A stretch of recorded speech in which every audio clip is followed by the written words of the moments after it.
Welcome to the FRPP training video. In today's training, I will go over how to access the different types of FRPP reports, as well as how to access the online training materials and videos.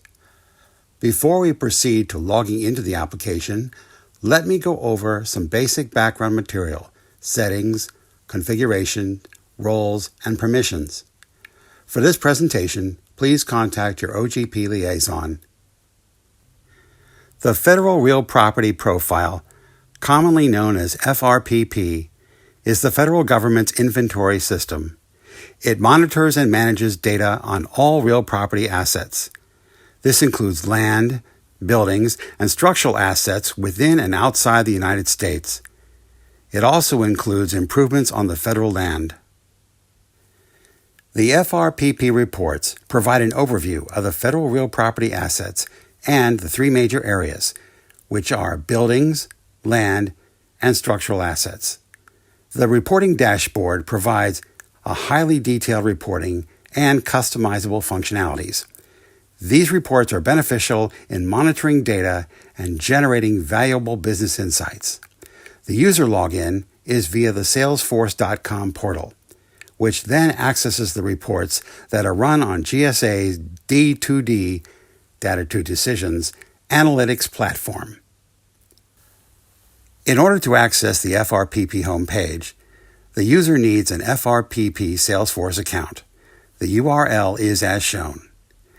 We will be using this URL while logging into the application in the training video. It also uses a two-part authentication. The user gets a one-time passcode, the OTP, in order to log in. If the browser has pop-ups, then the user may need to disable these pop-ups to access the FRPP homepage. If you do have the option of disabling, you can allow it once, or you can always allow it, which would disable for the entire realpropertyprofile.gov site. There are two types of roles for the users that log into FRPP, the collaborators and the consumers. The OGP and agency collaborators will have access to FRPP annual reports, summary reports, ad hoc reports, and ad hoc views. Both OGP and agency consumers will have access to the FRPP annual reports, summary reports, and ad hoc reports. For the training video, the user account will be an OGP user. That is a collaborator with right permissions. Also, please contact your Office of Government-Wide Policy, or better known as the OGP liaison, to obtain a Salesforce user ID. We will now go into the application, log in, and move on to the reporting dashboard. This is the realproperty.gov landing page. We will go to the SSO, the single sign-on login, and click on it. It asks for the ENT user ID. I'm going to enter the ENT user ID.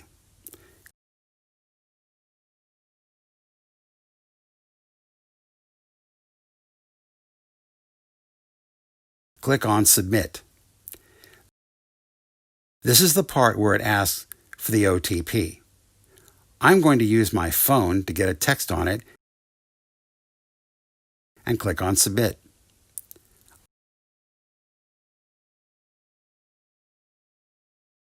I enter the OTP password. Click Submit again, and this is the GSA password which I am going to enter right now.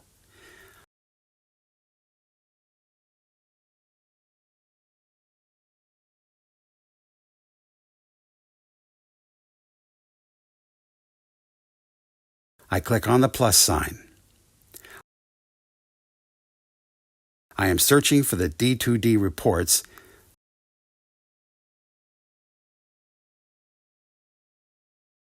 Click on it, and this is the first icon that we get to the D2D decisions.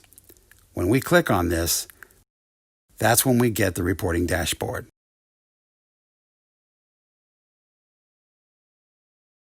This is the FRPP reports dashboard page. We see annual reports, summary reports, ad hoc reports, training materials, and report usage stats.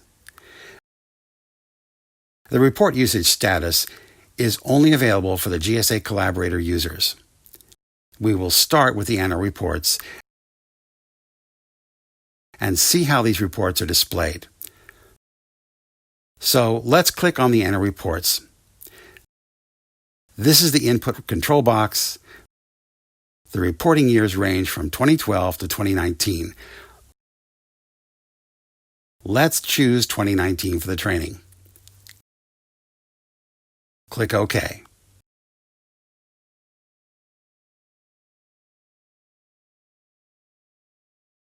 And it is loading the reports. Now, as you see, this is for the year 2019, and there are a total of 23 reports. I am going to click on a few of these reports as we go over them, and then talk in detail about these reports.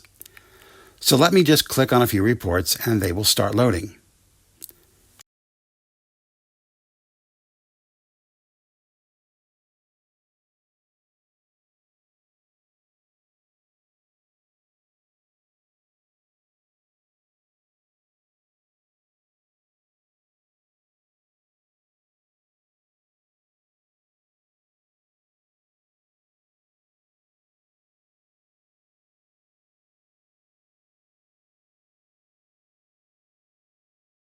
Let's start with our first report.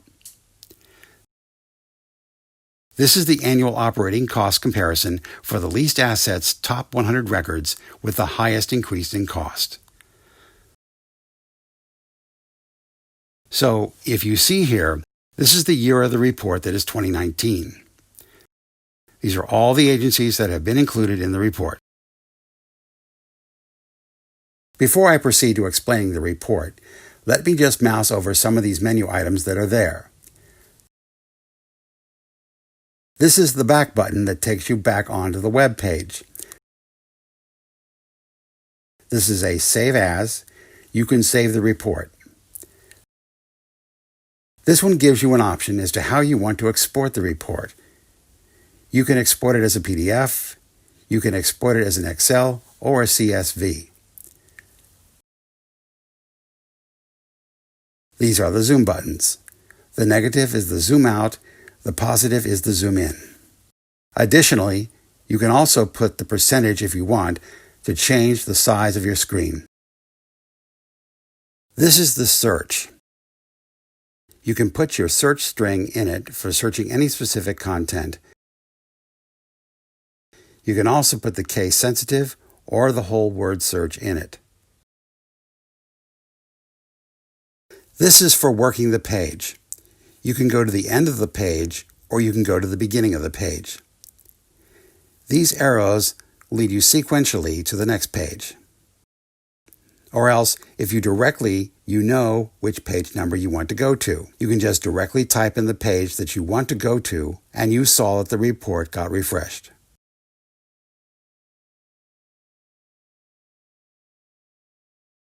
So, coming back to this report, we went over the year and we went over the agencies that have been included. The title gives you all the information. It is self-explanatory. This is the reporting agency name. This is the bureau. The real property has unique identifiers. These are the unique identifiers. Then you have the real property type. If it's a building or if it's anything else, you also have the last column where there is the square footage. The rest of the information is about the location where the real property asset is located. The total lease cost in 2018. These are the numbers. The total lease cost in 2019. These are the dollar numbers, and this is where the report is about the delta between 2018 and 2019, and it is in the ascending order. This spans 6 pages, and so you have all the 100 assets with the highest increase in costs. Then we move on to the next report.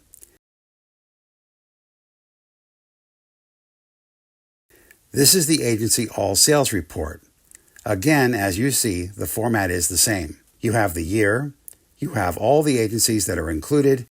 This typically gives a comparison between the last 5 years, so we have it spanning from 2015 to 2019.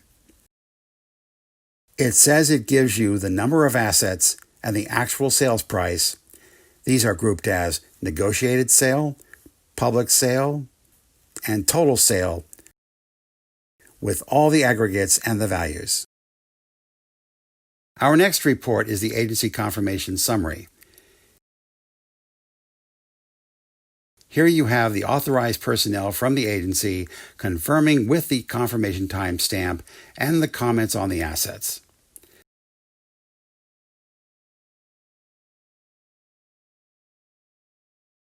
This is our agency trend report. This is a little bit more detailed. Again, this spans for 5 years, and as you see, it goes from 2015 to 2019. It gives an information on all the inventory, whether it's leased, owned, managed, utilized, or underutilized. The delta, the negative values, gives you the information on whether it has been utilized, underutilized, or what the price is for it. Let me just scroll to the end. So this is the percentage. It also gives you a percentage as to what the delta was between the 2 years.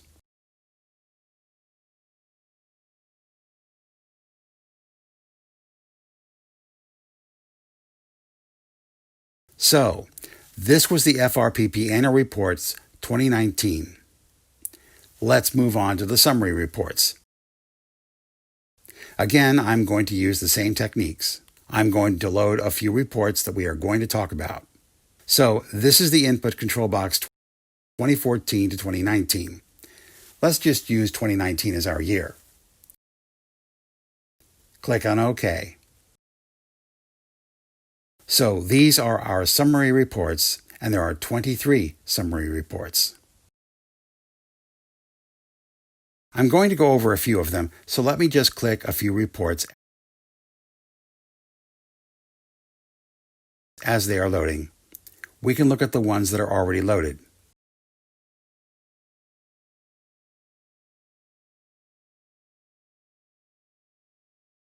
So, this is the key statistics that we're loading. So, FY 2019, this is for the FRPP Summary, U.S. and U.S. Territories Key Statistics. As you see here, the included agency, that is agriculture, the report shows agency-wide and also shows government work.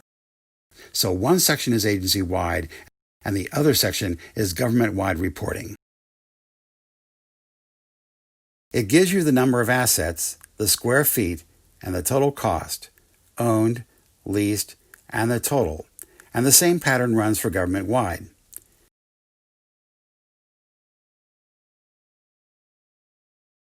In this report, you also have charts.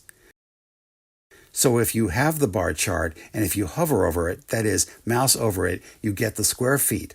This is for 2018. This is for 2019. Again, agency-wide. Same here for the government-wide. There are some additional features that you can use for this report.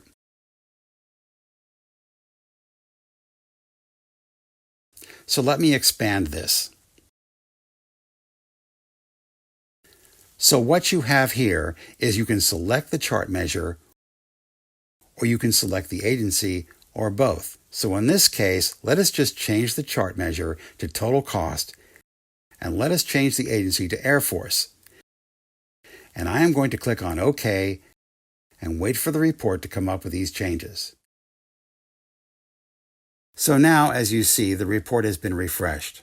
It is for the Air Force that we chose and the number of assets. Let's see what we chose. So we chose the total cost. So let's just change it to acres and see what happens.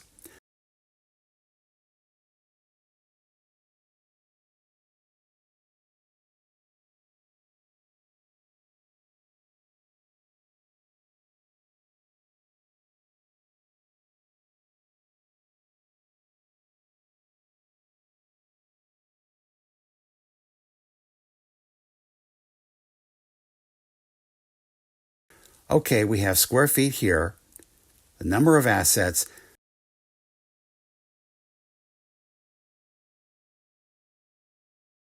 so this way you can change the information on what you're looking for. So here, if you go to the chart, you have the total costs.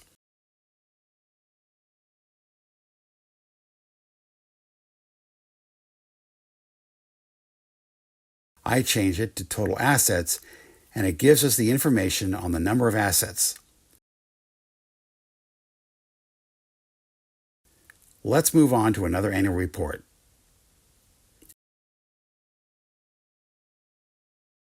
This is the FY 2019 FRPP U.S. and U.S. Territories office square footage trend by agency. This is a trend chart. Again, it shows the agencies that are included. These are the reporting agency name. We have a 3-year chart, and it shows the office square footage, percentage change between the last year and this year. We also have the graphs. Mouse over for the information.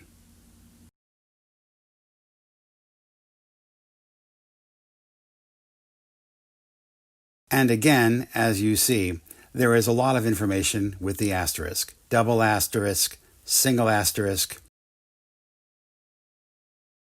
The legends and all the information is here at the bottom, saying what those asterisks and those plus signs mean. We also have the key definitions and examples here. Again, as I mentioned earlier, any of these can be downloaded as a PDF, an Excel, or as a CSV. We go to the third kind of summary report, and this is a little bit more detailed than the other summary reports because this is what we call a subreport. In the subreport, you have the main report, and you can drill down to get more details on any item that you're interested in. Again, here we have the bar chart. This one gives the leased, and this portion gives us the owned.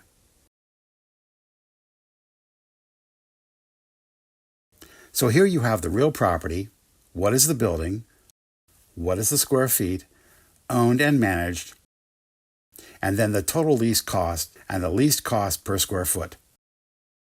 So what I want to do is I want to get more information on each one of them. So let me go to the hospital, click on it, and this is what we call the subreport. So this is the building, real property, used by square footage and cost for the year 2019. The type is a real property type. It's a building. The fiscal year is 2019, and also it's a hospital. That's what we did. We picked that. It includes the agencies as shown here.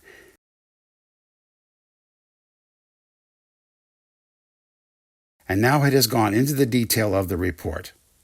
It has a unique identifier. It has the bureau name, agency name, whether it is owned, leased, and the information on the address, the location of the property, the square footage, the total cost, and it also lets you know whether it is utilized or underutilized. So this is the summary report. We move on to the next type of reporting, and let's now focus on the ad hoc report. I will close all the additional windows that have been opened, and let's just click on the ad hoc reports.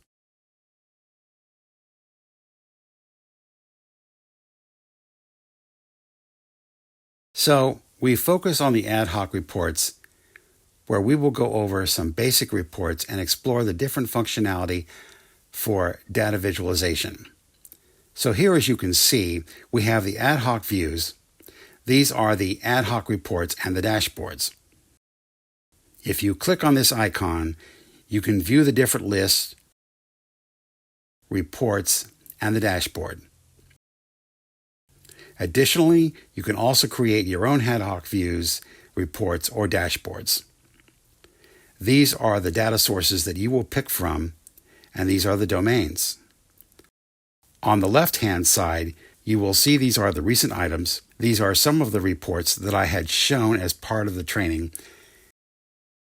And if you go further down on the left side, there are some really good video tutorials that give you all the information on how to run the different functionalities. There is a quick guide, some documentation from the JasperSoft community. So in this training video, I'm going to use one of the demo ad hoc views that I've created. But I will also show you some of the functionality without completely creating them. For the ad hoc views, if you click on Create, it is going to ask you to select the data. There is a flat and there is the tree structure. So depending on what you're comfortable with, you can use it. So let's go to the flat and let's click on Frpp Ad Hoc. Then you choose the data from here. And here it gives you the information, and it gives you the information on which data you can choose. So let's just pick up one. I double click on it and it says data for 2015, and then you can click OK or cancel, depending on how I want to create the view. So let me just go ahead and cancel it. It says you may lose your data, and I'm fine with that.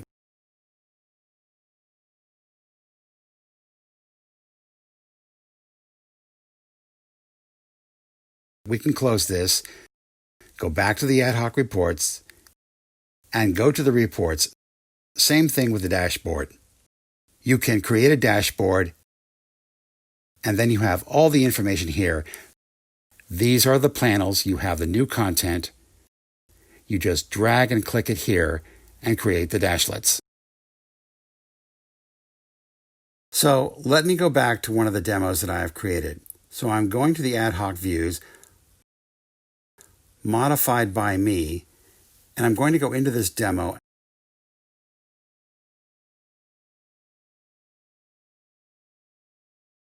And while it is loading, I will go over what I'm going to go over on this, the report designer.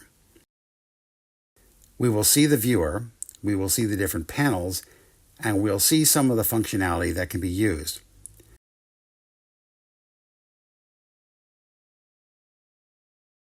And while it is loading, let me go back here. So we have the training materials. These training materials will include this video. And then it also has a training presentation.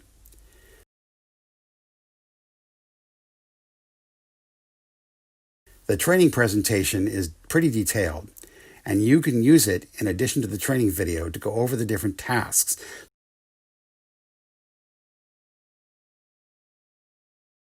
So let's go back and see if it's loaded. I think it's loading. Well, it is loaded. Oh, great. So this is our demo.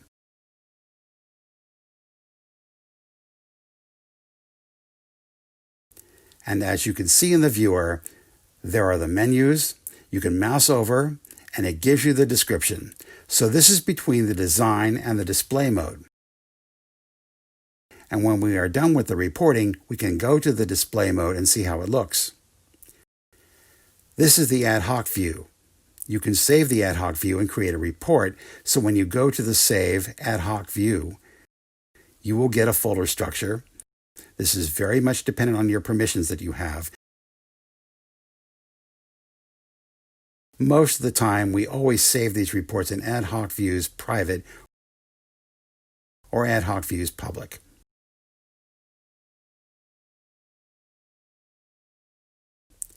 This is again the PDF. Here you see that your choice for exporting the report is larger than before. You have the Excel, you have CSV, and you have any other formats that you may be interested in. This is for the ascending order.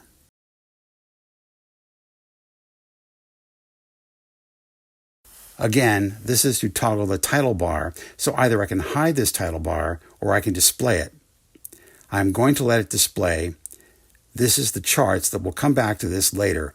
This is pretty much in detail, And you also have something that's pretty interesting, and that is by default you have the sample data.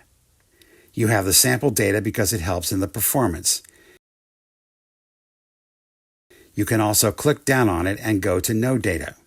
I would advise against using full data because it would take a great time for loading. So sometimes we just want to create the report, design the report with no data, and see how it looks, and once it's done, you can go to the sample data and just say how the entire report looks.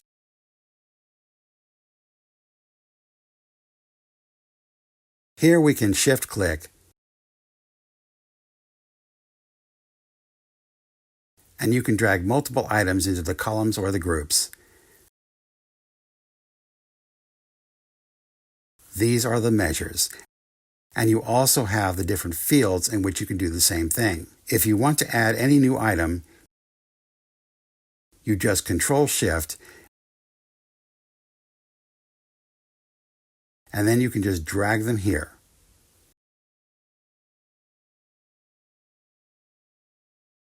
Fields and measures can also be refined. So if you go here, and if you can create a filter, we already have a filter out here. And if you say this is for the year, so the different options for the filter are, you can choose one of, is not one of. This gives you the complete list of the years that you need. Or you can just use single years where you can equate it or not equal to. And you can choose a range where it is between the years that you're interested in. You can also create custom filters and add in if you do not have the filters that you are looking for. We can also go to these fields, and these are again the formatting. You can use sorting. You can add a summary. You can change the data format, remove from the table, and create a filter. You can also do the same from the title, add the summary. You can edit label, remove label, and move right.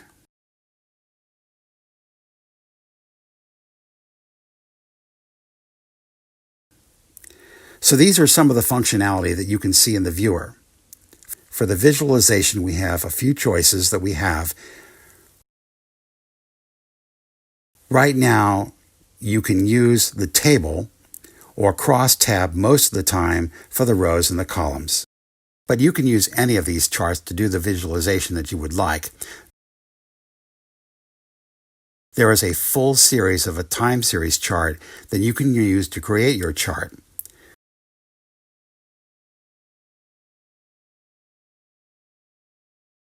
The time series charts can be used for reviewing data trending over time.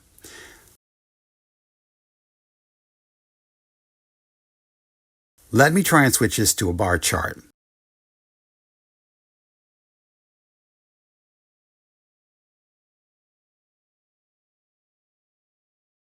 It is going to take some time while it's loading. So while it's loading, as you can see on the left-hand side, there are measures. If you do not have the measures that you would like, you can create new measures.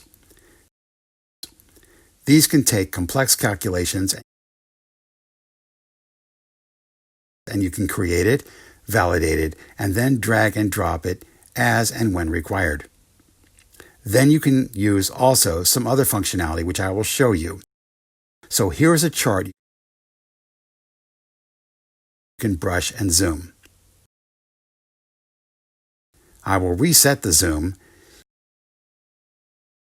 You can also add on a title here.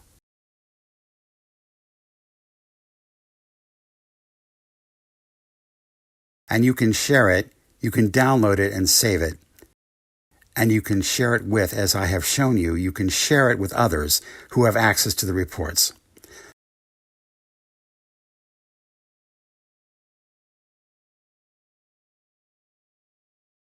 So this basically concludes the Ad Hoc Views tutorial. I'm going to close this up, and essentially, that will conclude our training video presentation. So, to summarize, I have run through and shown you the annual reports, the summary reports, and the ad hoc reports. I have shown you where the training material is located. We can go back there again. This is where the training material is. I highly recommend that, especially if you don't use FRPP that often, then you have the access to this training material. The training presentation gives you very detailed instructions and the locations of where you can save and how all to use the different functionality. You can actually go in and you know the dashboards, so you can work with the dashboards. There's a lot of information here that will be very useful. So whenever you are going over this training, also keep the training material open, and that should now cover all the information that we have done today. So this concludes the training for this presentation. I hope you've enjoyed it, and if you have any questions, please contact the help desk, or you can contact your OGP liaison.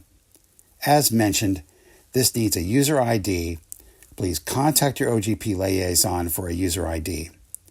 Thank you and have a wonderful day.